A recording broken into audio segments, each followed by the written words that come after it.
I'm on government assistance, and I run out of money, and I had to buy Pampers for Jelani. And I had $11.42 in the bank. And I remember wrapping my son in a towel for 2 days. I remember the second day, like you said, I had my hand on Jelani's stomach, and I said, "Don't worry, baby. Mommy will never be this broke or broken again." And that day, what shifted for me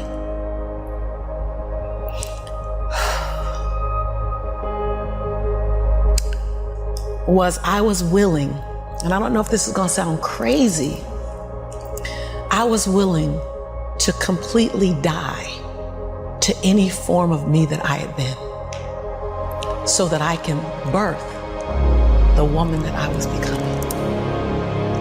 The reason why a lot of people won't become who they want is because they're too attached to who they've been. And you hear it all the time when people say, "I've always been this way." Okay, well, if that's working for you, keep doing that. I knew it wasn't working for me any longer. I had hit my version of rock bottom. So I was willing to let go of everything and everybody. See, another reason why people won't get there is because the doorway is for you to fit through. You trying to carry everybody else through because you're trying to be Rescue 911. And you got to rescue you first. I am much more valuable to my family and to my community because I was willing to let them go through the door myself, teach myself, learn myself, condition myself, and then come back and get them. I'm much more valuable to them now. But I had to go through a window time of 10 years of judgment. You leaving us, hanging out with white people all the time. You going to these crazy countries. We don't know what I had to be willing to allow my conviction to make me inconvenienced. See, we want to grow, but we want to stay liked by everybody. I was willing to be my own rescue at the risk of your approval. But most of us aren't like that. Facebook is an example. We want to be liked. Well, I woke up and I like myself today, so your like is extra. My job is to like me first. I was willing to say every day, "Lisa, you like you? Lisa, are you proud of you? Lisa, are you playing full out?" Every day before I checked in with anybody else. I was willing to inconvenience my entire life. My entire life. I was willing to disrupt my entire life to buy my future, to buy my possibility, to give my dream a chance. See, we're not supposed to tuck our dreams in on the pillow when we get up in the morning. We're not supposed to leave them at home. We can go and fulfill somebody else's dream. We're not supposed to do that. That's not what we're wired to do. That's not who we are. Your human spirit doesn't care about the economy. The human spirit doesn't care that my son's father went to prison. The human spirit doesn't care what's happened to your family. The human spirit doesn't care about the past. You may have been molested, or your family may have been broke, or you may have been betrayed, or you may have a divorce. Your human spirit doesn't care about any of that. Your human spirit simply says, "What's our command for tomorrow? What do you want to create?" It's not keeping score. Your brain is keeping score because your brain is designed to keep you safe. Your soul, your intuition, your human spirit is designed to make you soar.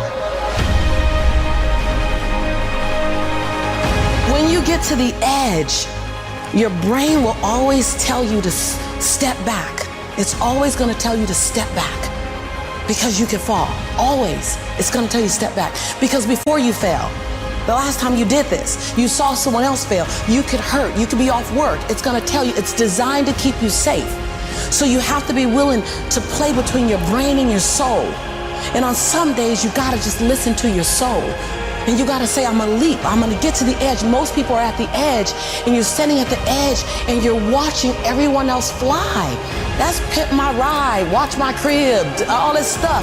You know, watching people's lives on Facebook. You're at the edge, watching someone else live, wondering what it's going to be like when you jump without ever jumping. And I'm just here to tell you, jump. Because only 3 things can happen. You're either going to jump and fly, or you're going to jump and fall on something soft, or you're going to fall down hard. Either way, you're going to get back up. You already know you got what it takes to get back up. Your greatest fear is not that you will fall. Your greatest fear is that you will live a full life and never fly. That you never leap. You're not afraid of dying. You're afraid of dying before the world sees who you really are. before they really get your fingerprint, before they really feel your breath, before they really get your contribution, before they really feel you. That's what you don't want to happen. You don't want to leave this place without us knowing you were here. All I'm doing is giving my dream a chance. And I'm not extraordinary. You don't get off the hook. You don't get to be let off the hook. I'm an ordinary woman who chooses every day to make one more extraordinary decision.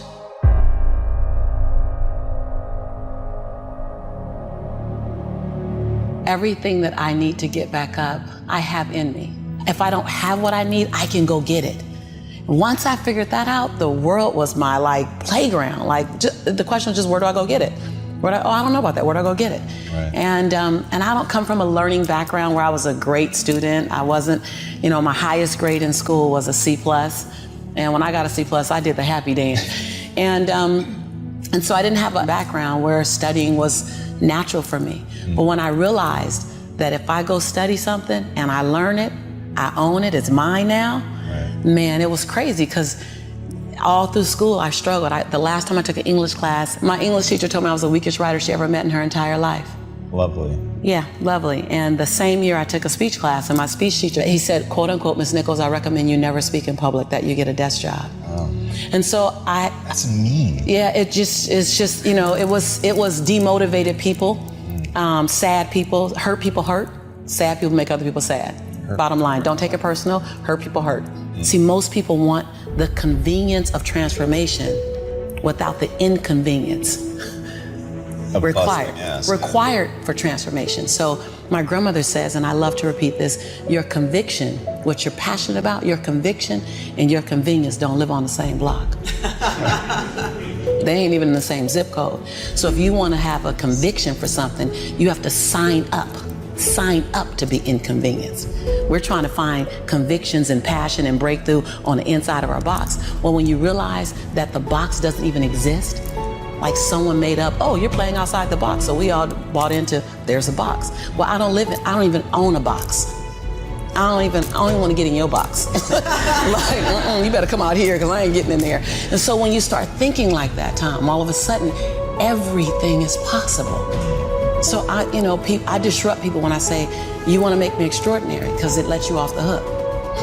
What if the God that we call God, the divine, whatever your faith is, what if there's no partial? It's not going to give me a hookup and not give you one. Not going to give me an opportunity and not give you one.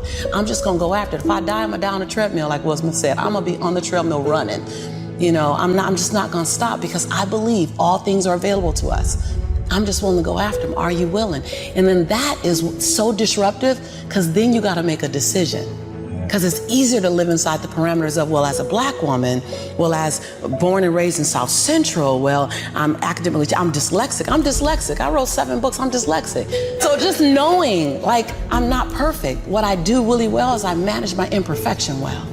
And so we're all waiting for perfect. It's an illusion that will never come to you, and it's an excuse to never show up and play. Your story is not meant to be your fortress. Your story is meant to be your fuel. Any story. Like the beauty of me being one of the top 1% earners in America is that I was on government's assistance. Right. That's the beauty. Come on, it wouldn't be a big deal if my family was rich or whatever. I'm supposed to do something. The beauty is that when you show the little engine that could story, I'm not gonna run fast, but I ain't gonna stop running. I might slow down and have to breathe and catch my breath, but I'm not stopping. Because I believe all things are available to all of us, and good people should do well. Because when good people do well, good people just do more good in the world. I'm that same girl who ran track for Dorsey High School, who struggled to get through high school, who got kicked out of college because I couldn't afford to stay. That was on government. I'm that same girl. I don't forget her. I'm also that same woman who runs a multi-million-dollar business. I'm also the same woman who has 7 bestsellers. I own both of those. I own all of it. I don't shrink to my greatness, and I don't live in my saga and my sorrow. If you can own your brilliance while owning your imperfections, if you can own your giant while owning your smallness, if you can live in duality, constant duality, the freedom will be earth-shaking if you can live in that. See, either you don't want to be as great as you really are, and you're trying to dim your light so that others won't feel insecure about themselves in your presence. And so you keep playing at 79 watts when you know you're supposed to shine at 159 watts. And you keep checking the temperature of the room to see what the room can handle versus just giving the room you and letting them, if your light's too bright, then let them put on some shades. Can you give yourself permission to live in the duality of your imperfections and your smallness and what you're learning and what you still have to learn and your greatness and your brilliance and your light? Can you allow them to coexist and then serve them up to the world? To love you, to see you, to inhale you, to judge you, to leave you, to love you. Some of us are just as afraid of being loved as we are to be left. If you go where you've never gone, do what you've never done, and say what you've never said, you'll become the woman and the man you've always known yourself to be.